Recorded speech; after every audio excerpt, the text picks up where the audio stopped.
Hey, alright, so I wanted to make a quick video to talk about Kayn's transformation passive. I just saw a post on the League sub and the Kayn main sub that talked about the transformation in the Kayn main sub with regards to Daniel C. Klein, talking about that Riot doesn't want to release any information on how this passive actually works, and a lot of people are very upset about that, me included. So yesterday I went into the sandbox mode for about, well, 2 hours trying to figure out how this actually works.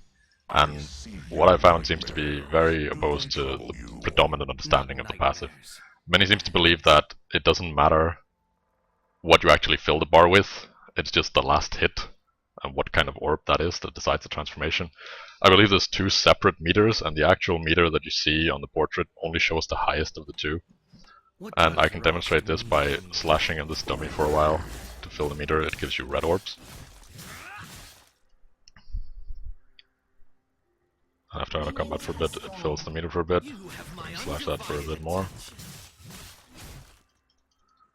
And now, if at any point I now start hitting a blue orb, I've got a Soraka bot here if I can lure her out of the tower. I learned from a young age to embrace the shadows.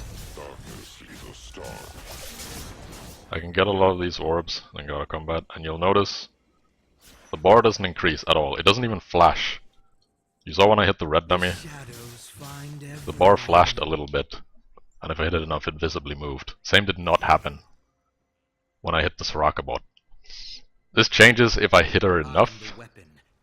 This will take a while, because she's level 1 and I'll probably kill her. I need to kill her several times, so it'll be hard to demonstrate.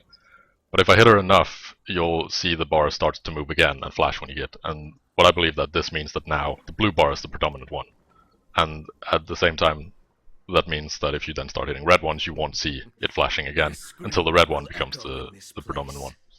The reason a lot of people think that it works the other way is because there's a second part to Kayn's passive, which is the longer the game time goes on, the more bar you get for collecting the orbs. So it's sort of gated so you can't fill it very early on in the game. Like, a lot of people will bash on a melee champion, like the enemy jungler or the top laner, for God knows how long in the first 5 minutes of the game and only maybe collect half of the bar. Then they'll kill a single range champion and instantly transform at 10 minutes into the game. That's because beyond 10 minutes you get disgustingly amounts of the meter whenever you hit a champion. So it might seem like it just matters the last few that fills the bar, but I'm pretty sure it's two separate bars. And it just matters which bar you fills the first. Another thing that I noticed about the passive, you notice I'm carrying 6 stingers, is that I'm all but certain that the actual damage you do doesn't matter at all. It's literally only the amount of hits you do.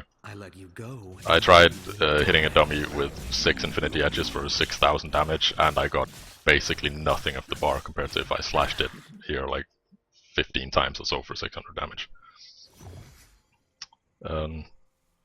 Yeah, that's pretty much it. If you have any other opinions, or just want to call me a retard, write in the comments. I'm curious what people think, but this is at least my conclusions based on what I saw in the sandbox yesterday. Thank you.